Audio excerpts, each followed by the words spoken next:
Okay, so this afternoon I'm going to show you how to make a ham and cheese omelette. Really straightforward, really nice, easy challenge for you. It should be something that you maybe could have for your lunch, maybe have for your tea. Really quick, cheap thing to knock up. If you come a little bit closer, I've got some ingredients already measured out. I've taken some ham, I've just chopped it up roughly. I've got some cheese, just grated up. It could be any type of cheese. This is cheddar cheese. You could use Lancashire cheese, Wensleydale, they're really nice. And I've got some eggs. I've got 3 eggs just in a jug, just whisked up with a fork, and a little bit of salt and pepper in there to give it a bit of extra flavour.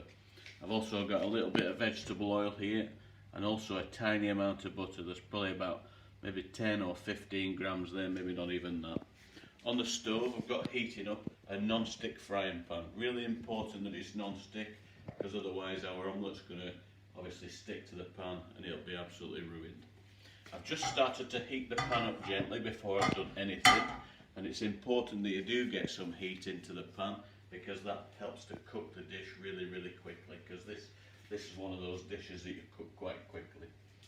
Okay, so first step, we're going to take a little bit of oil and put it into the pan. I don't need tons and tons, just enough to coat the bottom of the pan. And in there I'm going to put my butter, which you'll see will start to sizzle straight away. Okay, once we get it sizzling like that, then we can pour our omelette mixture in. In it goes, and it should start to cook straight away. And the important thing is to keep it moving all the time. So just going to whisk it up as I'm working, and you'll notice it starts to get quite fluffy on the inside. Don't have the heat too high, or else we might end up burning it.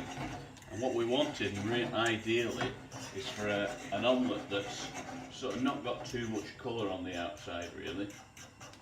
So you'll see these bits around the outside. We'll just scoop those into the centre, and I'm just going to drain those bits of egg that aren't cooked just onto the side there. Okay, you can see it's sort of quite wet in the centre. That's what we want ideally with an omelette. It wants to be slightly undercooked in the centre.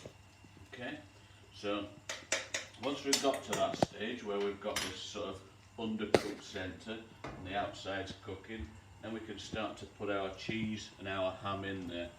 Now, depends how much you like cheese, I suppose, to how much you put in there. Same with your ham as well.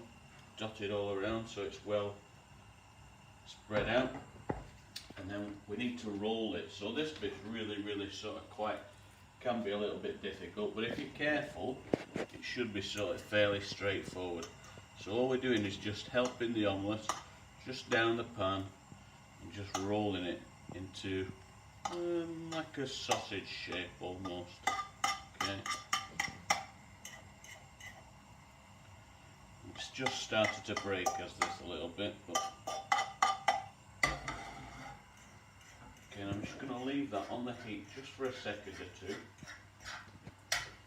just to cook that cheese through.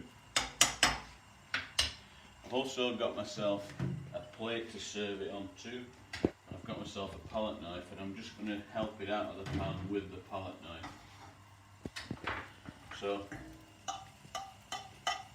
it's just been on there for about 30 seconds on the heat. Hopefully the cheese should be melted and we should have a nice runny centre. I'm just going to turn the gas off just to be safe, and I'm going to carefully tip the omelette into the bowl. Okay, so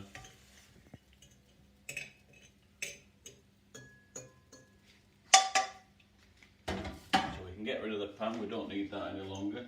And you can see we've got sort of, I don't know, it's almost like, we used to call it when I was working, cigar shaped. Now it's nowhere near looking like a cigar, but my boss used to say to me, it must be cigar shaped and it must have no colour. Okay, so that's our finished omelette. I'm going to give this to my son now for his lunch, and he's going to give me his verdict. Hopefully when he's finished it'll say, Dad, that was fantastic. If you want to post your similar challenge on video, you're welcome to put it back and send it back to me at Kendal College.